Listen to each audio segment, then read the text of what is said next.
À travers ce colloque de haut niveau qui réunit la crème des historiens et chercheurs, le monde universitaire célèbre le professeur Simon-Pierre Ekanza, professeur titulaire émérite d'histoire, doyen honoraire de la faculté des lettres, arts et sciences humaines. Je veux me féliciter de la décision prise par le monde universitaire de célébrer de son vivant les compétences humaines et académiques, ainsi que les grands mérites d'un universitaire de haut vol, le professeur titulaire émérite d'histoire, Simon-Pierre Ekanza.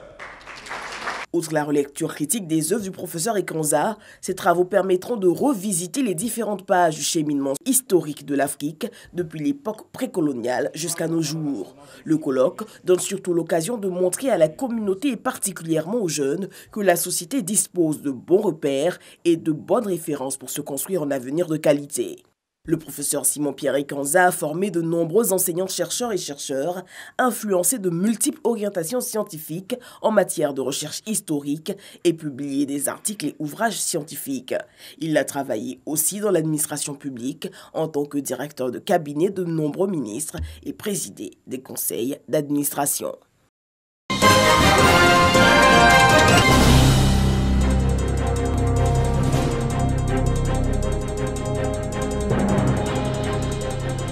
Célébrer la fête de la Saint-Valentin, échanger des mots doux et des cadeaux comme preuve d'amour dans un lieu romantique, c'est le rêve de tout amoureux.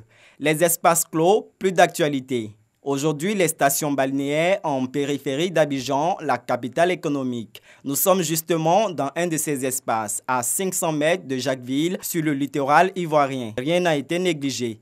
Piscine, paillotes, bas flottants, aires de divertissement, un décor de rêve. Tout a été pensé pour le bonheur des amoureux. Ce jour-là, spécialement, on a fait une remise de 15% sur toutes les chambres. Un concert pour innover, c'est l'opportunité pour accroître son chiffre d'affaires. Dans cette station, comme dans beaucoup d'autres visitées, les amoureux n'ont pas voulu s'exprimer à notre micro. Des tourtereaux discrets qui s'adonnent à cœur joie pendant la grande messe de l'amour.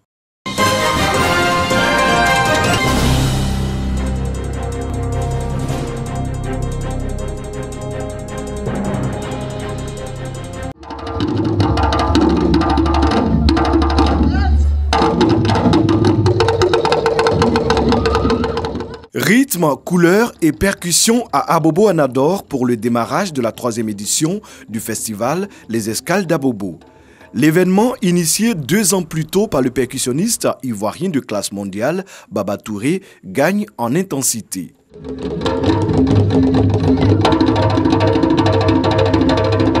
En tant que professeur de la musique, en tant qu'ambassadeur de la culture, de la tradition, j'ai estimé qu'il était de mon devoir de mettre quelque chose ici dans ma commune, dans mon pays, pour toujours continuer à défendre ma culture et ma tradition.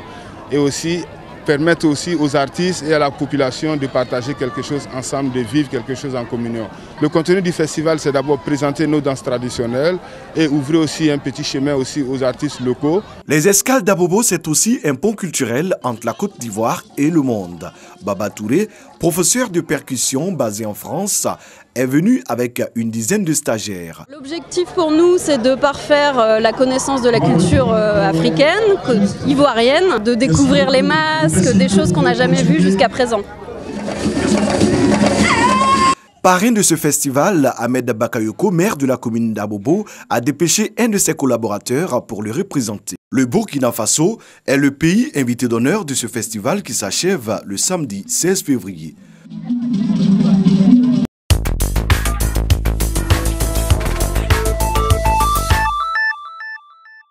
Au Sénégal, la dernière sortie d'Abdoulaye Wade fait débat.